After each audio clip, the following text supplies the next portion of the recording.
Sledi večnosti.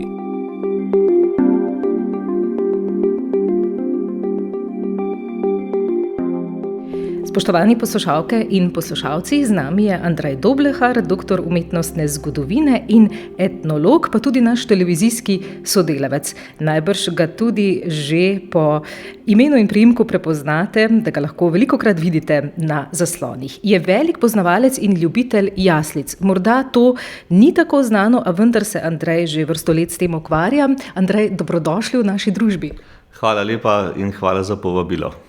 Ob 30-letnici galerije Družina je na ogled razstava iz vaše zasebne zbirke okrog 50 jaslic. To je velika številka. Kaj vse dopolnjuje to zbirko in kaj je mogoče videti? Ja, res je. Moja zbirka jaslic obsega približno 50 kosov različnih velikosti, različnih tehnik, različnih slogov, različnih avtorjev. In vse te jaslice predstavljam na aktualni razstavi Galeriji Družina. Zanimivo je, da galerija praznuje 30 let in prvo razstavo v Galeriji Družina so imeli prav tako jaslično razstavo. Zato so ob mojem predlogu, mislim, da kakšno leto nazaj rekli, to bi bilo pravzaprav idealno, da ponovimo to prvo razstavo, seveda z drugimi jaslicami, tokrat iz moje zbirke. Želeli smo prikazati jaslice na dva načina. Jaslice, kot jih navadno ljudje postavijo doma, pa po cerkvah, tudi v javnih prostorih, s figurami in z jaslično pokrajino. To sta dva temeljna elementa, ki se združita v celoto in seveda z mahom, tem naravnim materialom, ki je pravzaprav značilen za izdelavo jaslic. To je en način postavitve, ta klasičen, to bo najbrž ljudem všeč, ker bo predstavljalo tak nek spomin na tipične slovenske jaslice. Drugi način je pa muzejska postavitev zgolj figur oziroma pač eksponatov v vitrinah. To je pa način, s katerim želimo poudariti neko likovno celovitost posameznih jaslic. Katere imena lahko izpostavimo med jaslicami? Zanimivo je, da so seveda jaslice izdelovali tudi znameniti slovenski umetniki. In z Narodno galerijo v Ljubljani že vrsto let sodelujem in vsako leto pripravim jaslično razstavo in izberemo ene umetniške jaslice slovenskega arhitekta, kiparja ali slikarja. In če so v Narodni galeriji na ogled navadno ene jaslice, bodo v Galeriji Družina ta cel sklop jaslic. Izpostavil bi nekaj imen. Morda najbolj zanimive, najbolj drugačne in za ljudi morda največje presenečenje so jaslice Jožeta Plečnika. Arhitekta poznamo po njegovih velikih urbanistično-arhitekturnih ureditvah v Ljubljani, Beogradu, Pragi, Dunaju. Ampak on je bil tudi mojster malih realizacij v lesu, kovanem železu, medenini in med te sodijo tudi jaslice, božična drevesca in svečniki, ki jih je načrtoval za ljubljansko prodajalno Lectarija. In sam sem prišel po spletu naključij in z dovoljenjem nekdanjih lastnikov oziroma dedičev nekdanjih lastnikov Lectarije do enega celega sklopa čudovitih izdelkov, nad katerimi so vedno ljudje navdušeni in mislim, da bodo tudi sedaj.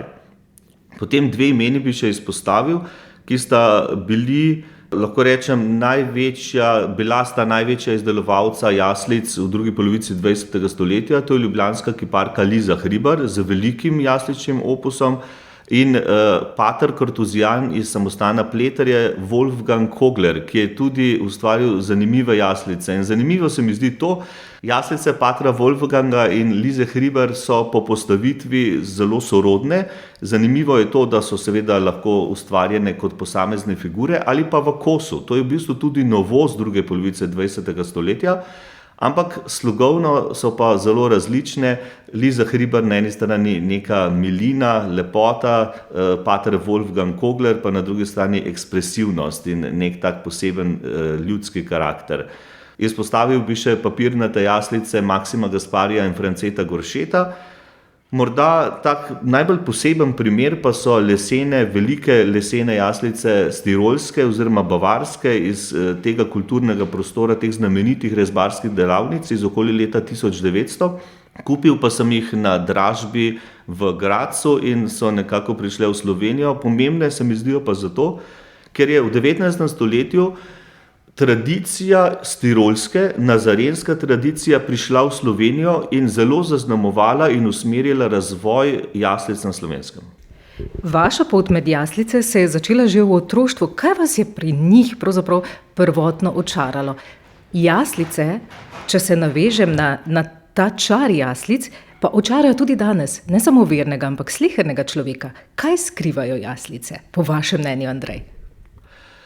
Jaslice so zame povezava na dom, na prednike in tudi na neko našo likovno zgodovino. Seveda ta bistvena povezava na dom, na prednike je tisto, kar nas v božičnih praznikih, pa če smo verni ali pa neverni, ponese pravzaprav neko lepoto, toplino, neko pozitivno vzdušje, ki je kar umanjka v teh naših hektičnih časih. In zato se mi zdi jaslice kot simbol božičnih praznikov, za to neko milino, za to neko dobroto, za vso to zgodbo božično, nam pričarajo pravzaprav lepoto praznikov, nas morda malo ustavijo v tem decembrskem hitenju. In zato se mi zdi ta simbolika jaslic, se mi zdi izrazito pomembna, da lahko preko tega simbola, ki prikazuje seveda Jezusovo rojstvo na tak miniaturen način, lahko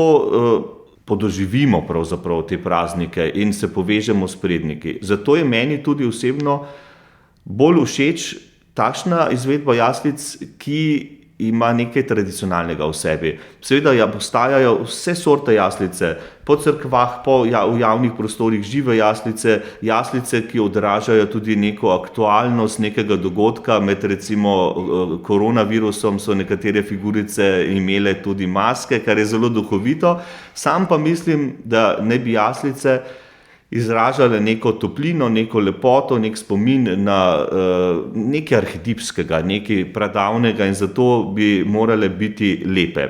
Zdaj jaz pa mislim, kar se razstav tiče in kar se tiče v bistvu umetniških jaslic, je pa najpomembnejša likovna umetniška celovitost. Kako se figure in pokrajine sestavijo v neko ubrano estetsko celoto. To bi morali zasledovati seveda vsi izdelovalci, sploh pa seveda umetniki jaslic. Na to seveda moramo biti pozorni pri postavljanju razstav jaslic in seveda smo bili tudi v galeriji Družina. To je tisto, kar me sedaj zanima v današnjem času. Kot otroka, omenili ste, da se že dolgo ukvarjam, res je, že od otroštva se s tem ukvarjam, ampak otrok ima seveda omejene možnosti. Mene predvsem spodbujal oče, ki je bil tudi v tem smislu spreten in imel velik čut za estetiko in za obrednost. In to se mi je zdelo zelo pomembno. In sem smel že kot otrok doma postavljati jaslice in zato se mi je zdelo, da se ta tradicija nekako pri meni vleče že od otroštva, ampak če danes gledam na estetsko celovito, sem nekoč gledal kot otrok predvsem na učinke, da je tekla voda, da so lučke svetile. To je ta razlika med otroškim dojemanjem jaslic in mojim sedanjim dojemanjem jaslic, ko se jih lotevam kot raziskovalec, kot kustos razstav, kot postavljalec in zbiratelj. Na več različnih načinov se ukvarjate s fenomenom jaslic in zdaj torej vidite, kaj vse pri jaslicah lahko pride na površje do izraza. Ta fenomen jaslic seveda ni samo verski, iz verskega praznika Božiča seveda izhaja, ampak je tudi kulturološki, etnološki, umetnostno-zgodovinski. Predvsem pa je tudi jaslice predstavljajo velik izziv za izdelovalce po celi Sloveniji, po svetu. Tudi različne evropske pokrajine imajo svojo tradicijo, ne samo postavljanja figur, ampak tudi nekih časovnih okvirov, kdaj se postavijo, kdaj se pospravijo. Tako da jasličnih zbirateljev in izdelovalcev je ogromno in prav tako razstav na Slovenskem. Skoraj vsak večji kraj ima kakšno razstavo jaslic na prostem, v kakšni stari hiši, v cerkvi, v župnišču, v kulturnem domu. Tako da to se mi zdi izjemno pomembno poudariti, da razstava v galeriji Družina seveda ne bo edina, bo pa največ malo posebna zaradi teh izstopajočih imen.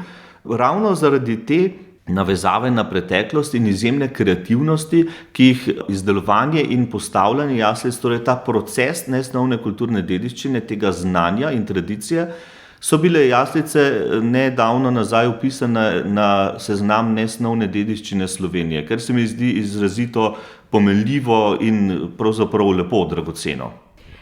Kaj iz vaše zbirke ste morda najtežje dobili in kako pravzaprav ves čas nadgrajevati takšno dragoceno zbirko? Jaslice, predvsem lepe, dobre, umetniške, stare, je zelo težko dobiti. So ena takšna stvar, ki jih na bolšjih sejmih ali pa antikvariatih zelo redko vidimo, ker jaslice se dedujejo iz generacije v generacijo, ker so simbol prednikov, kot sem že poudaril, zato jih ljudje zelo neradi prodajo. Do lepih jaslic, recimo starih slovenskih lesenih ali pa tudi že keramičnih, je zelo težko priti. In kot zbiratelj moraš imeti seveda najprej znanje, potem tudi nekaj finančne osnove, ampak bistveno je, da si v pravem času na pravem mestu. Ker interesentov za lepe jaslice je zelo veliko, morda najbolj nenavadno tako pridobivanje ali pa dogodek v zvezi s tem, kako sem jaslice pridobil. Na spletnem oglasniku slovenskem sem videl oglas nametanih figuric v eni škatli in sem takoj videl, to je pa Liza Hribar. Jaslice od Lize Hribar dobiti danes nemogoče. Jaslice od Lize Hribar so imele ljubljanske meščanske družine in so imele tudi visoko ceno. In sem se pripeljal do ene hiše na dogovorjeno mesto, kjer je bila ena krasna modernistična vila iz časa med vojnama, res občudovanja vredna. Zapeljal sem z avtom na dvorišče, se en mlad fant pripeljal na motorju, mi prinesel ven 2 kompleta jaslic, ki bosta tudi na razstavi, in je rekel, pač to imam, vzamete čisto poceni. Sem rekel, kdo pa je to imel? Je rekel, babica pa teta. In videli se je v bistvu njihov pedigre pravzaprav in povezavo s tem, kdo so bili odjemalci jasličnih skupin, te znamenite ljubljanske kiparke iz družine Oberajgner-Hribar. To je morda ena najbolj zanimiva zgodba. Druge zgodbe so pa iz Bošjakov, starinarnic. Zgodi se pa tudi to, da ko ljudje vedo, da zbiraš jaslice ali pa kaj drugega, ko izvedo, da se postavlja razstava, me sami pokličejo, ponudijo, kaj tudi podarijo. Zanimivo pa je, da sem 2 čisto aktualne letošnje jaslice kupil od 2 znamenitih ustvarjalk jaslic, to sta Ana Korenč in Ana Češarek. Andrej, kaj pa sama zgodovina, kar se jaslic, postavljanja jaslic tiče? Ja, zanimivo je to, da danes jaslice predstavljajo simbol božičnih praznikov s to standardno ikonografijo, pa sveto družino z oslom in volom, 3 kralji, s kakšno kamelo, seveda pastirje pa ovce. Ampak to pravzaprav ni tako dolga šega postavljanja. Prve jaslice so v Ljubljani postavili jezuiti v cerkvi svetega Jakoba 1644.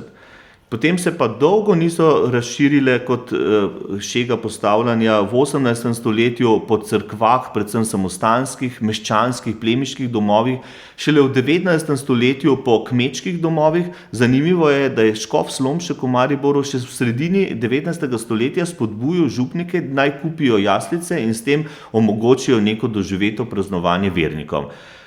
Pravijo pa raziskovalci, da je šele v času med svetovnima vojnama postavljanje jaslic postala neka splošno razširjena šega. Torej, postavljanje jaslic ni nekaj, kar bi bilo od vekomaj tukaj, so pa različne kulture po Evropi, po posameznih deželah, recimo znamenita je Neapeljska od 18. stoletja dalje, pa Tirolska s temi rezbarskimi delavnicami, recimo 2 naštejem, jih je še mnogo več. In te različne kulture so se različno odzivale na ta razvoj jaslic. Danes nekaj samo po sebi umevnega v božičnih praznikih, včasih pa le pravzaprav v posameznih primerih. Zdaj, kar se zgodovine tiče, jo je raziskoval etnolog, akademik Niko Kuret. On je najbolj zaslužen, da imamo tudi monografijo o jaslicah na Slovenskem, potem pa še mnogi drugi. In zanimivo je to, recimo pater Leopold Grčar, ki je tudi doktoriral iz jaslic, je bil eden glavnih pobudnikov ustanovitve muzeja jaslic na Brezjah, kjer imajo skozi celo leto stalno razstavo. Ustanovili pa so tudi društvo ljubiteljev jaslic. Torej, jasličarstvo se je na Slovenskem izjemno tudi organiziralo, kar je pomembno. Andrej, kje vidite mesto jaslic danes v prostoru, torej med tradicijo, umetnostjo in sodobno kulturo? Jaslice bodo vedno povezane s tradicijo, drugače ne more biti, ampak se mi zdi, da je polje to tako široko, tako za ustvarjalce kot za postavljalce, in je idej in možnosti tako veliko, da se ta poligon nikoli ne more zaključiti. To je v bistvu ena taka platforma, ki spodbuja tudi mlajše generacije k ustvarjanju drugačnih pogledov na jaslice, drugačnih materialnih, vsebinskih, simbolnih pristopov, in vsaka generacija bo gotovo tudi žarčila tisti čas, v katerem jaslice nastajajo. Vedno pa mislim, da bodo jaslice nekaj, kar nas vrača v preteklost, kar nas poboža po duši, če smem tako reči, in kar nam polepša božično-novoletne praznike. In seveda skupaj z drugim okrasom, smrečico, so jaslice nekaj, kar bo ostalo in seveda nas navezovalo na tradicijo, ki pa seveda so jo znani slovenski raziskovalci, če omenim samo akademika, etnologa Nika Kureta, seveda popisali v znamenitih knjigah. Zanimiva je pa tudi anekdota z vašim mačkom. Ja, to je pa res. Pri izdelavi jaslic, posebej za to razstavo v Galeriji Družina, sem imel pomočnika. Simpatičnega, ampak večkrat prav nadležnega. Moj maček Miško rad sodeluje pri teh stvareh in razmetuje mah na jaslicah, tako da je, mislim, da bil eden glavnih sodelavcev pri postavljanju razstave, pri teh pripravah doma. Najlepša hvala, Andrej, in vse dobro pri zbiranju še naprej.